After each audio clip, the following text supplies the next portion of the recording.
Almost 2 hours later she emerged, looking even glummer. I didn't say anything until we got back to Liverpool Street. "Are you straight back to the airport then?" "Yeah." "No time for a quick drink?" I really wanted to tap her up about Eve. "No, sorry. I've really got to rush. Thanks so much, Donal, for the lift." She climbed out of the work van and marched into Liverpool Street Station without looking back. It was only after she disappeared that I noticed fresh blood on the passenger seat. Enough blood to make me realise she'd just had a termination. My next letter to Eve confirmed 2 things.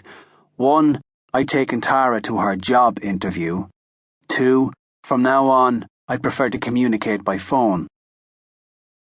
Eve sent a note back containing a single quote. "If you love something, set it free. If it comes back, it's yours. If it doesn't, it never was." She signed it, "All my love, Eve, X." I couldn't quite work out which one of us had set the other free, but the quote and her romantic sign-off reassured me. As soon as Eve got her life back on track, we'd give us another go. In the meantime, I felt certain that Mum could keep me abreast of all developments in Eve's case. How wrong I was. During my first year in London, I had been ringing home every couple of weeks from a phone box awash with stale piss, cock carvings and IRA slogans. I fed it a pound coin every 3 minutes while Mum ran through her news, i.e. who had died, followed by the weather, i.e. how much it had rained. She had poor news judgment, sometimes suddenly remembering the death of a friend or family member after my pound coins had run out and the beeping had started. Nothing made you feel more alone than finding out someone you knew well was already cold in the ground. We never seemed to get around to talking about how she was or how I was or the latest on Eve Daly. On the few occasions that my dad, Martin, answered, I hung up. He couldn't be arsed to say goodbye to me before I left the country. Why would he want to chat to me on the phone? Besides, Martin was monosyllabic and opaque in the flesh. The idea that he and I could support a telephone conversation seemed laughable.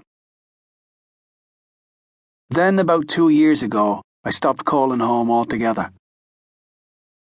The trouble started when the Met Police contacted our family GP, Dr. Harnett, seeking my medical records. Unburdened by the Hippocratic Oath, Harnett mentioned it to his golfing partner, one Martin Lynch, who assumed I'd got myself into some sort of trouble, and called Golden Son Finton to find out what was going on. For once, my older brother didn't enjoy breaking sensational news. He had to tell Martin that his second son had joined the enemy, the British police force, the same force that had framed his heroes, the Birmingham Six, the Guildford Four, and the Maguire Seven.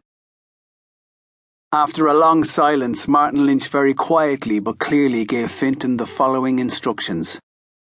Tell him never to call here again, or come home here again, as long as I breathe. I lost count of how many times I'd picked up a receiver and dialed that number you never forget, only to hang up because of what he might do to her. I hoped Mum realised that those countless silent phone calls had been from me, that I was thinking of her. So, having lost contact with Mum, I had to find another way to keep up with Eve's ongoing case and work out how our future together would pan out.